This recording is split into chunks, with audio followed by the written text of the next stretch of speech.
Hello everyone. Here in this video we will discuss the few questions which are left from exercise 6.2. Let us start it one by one. Let us discuss it. Question number 7. Question number 7 says using BPT, that is theorem 6.1, prove that a line drawn through the midpoint of one side of a triangle parallel to another side bisects the third side.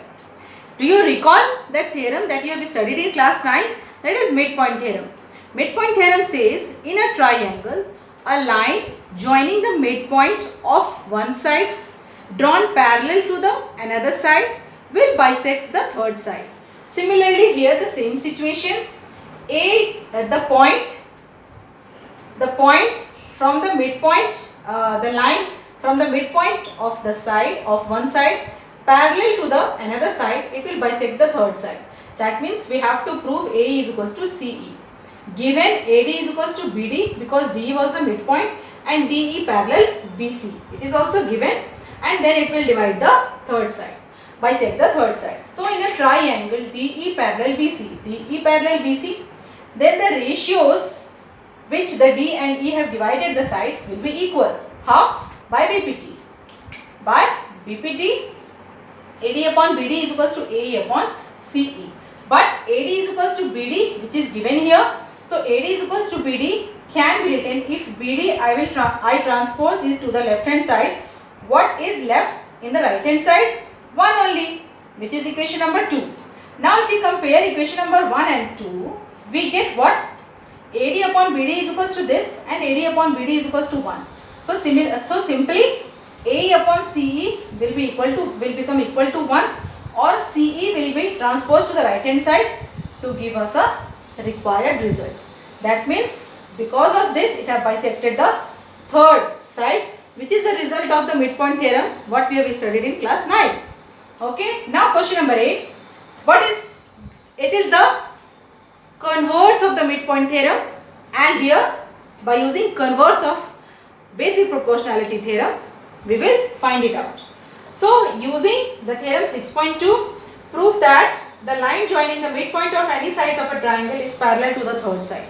That means a line joining the midpoints of the two sides will be parallel to the third side. That was our converse of midpoint theorem. So here what is given? Since D is the midpoint, AD is equals to BD, E is the midpoint, AE is equals to CE. To prove that DE is parallel to BC.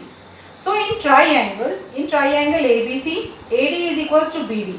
So the something that we have done here, we will do it here also. BD we will shift it to the left hand side. Now 1 will be left here. Similarly, AE is equals to CE. CE will be shifted to the left hand side. It leaves 1 in the right hand side. So the right hand sides are equal. So the left hand sides also will be equal in both the equations. So AD upon BD is equals to AE upon CE. Now the ratios by which because of these points are equal here. Now here we can apply the converse of the basic proportionality theorem to have that DE is parallel to BC. Okay. This is by converse of BPT, and the result is from the converse of midpoint theorem also, which we have dealt in class 9. Okay. I hope you have understood. Now question number 9. Question number 9, ABCD is a trapezium in which AB is parallel to DC and its diagonals intersect each other at point O. Show that AO upon BO is equals to CO upon DO. It's easy. Now the trapezium ABCD where AB is parallel to CD. This is the property of a trapezium. The one of the pair of opposite sides are parallel. Okay. Now here we have to prove AO upon BO and CO upon DO. Now simple construction we will do out here, that OE will be parallel to CD. OE we have drawn parallel to CD. So eventually it will become parallel to the side AB also. Here, so in triangle ABC, OE is parallel to CD and AB is parallel to CD. This is also parallel to CD, this is also parallel to CD. So simply they will become parallel to each other. So AB is parallel to OE now. So in this triangle AB is parallel to OE. So AE upon DE and BO upon DO. The ratios becomes equal by BPT. Again in triangle ADC, where is ADC? OE is parallel to CD by construction. Then AE upon BE is equals to A upon CO. A upon CO by again basic proportionality theorem. Now from this 1 and 2 equation, left hand sides are equal, then the right hand side also will become equal. BO upon DO is equals to CO upon AO upon CO. Now if we rearrange it, still in this statement we have not got our result. So CO will bring it here and BO we will send it here. Okay. So CO upon DO, CO upon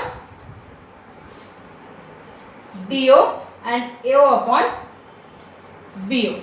This is our result. CO upon DO is equals to AO upon BO. So this how we can solve question number 9. Question number 10 is the just converse of question number 9. We will use the converse of basic proportionality theorem to do that. I hope you will do it. Thank you so much.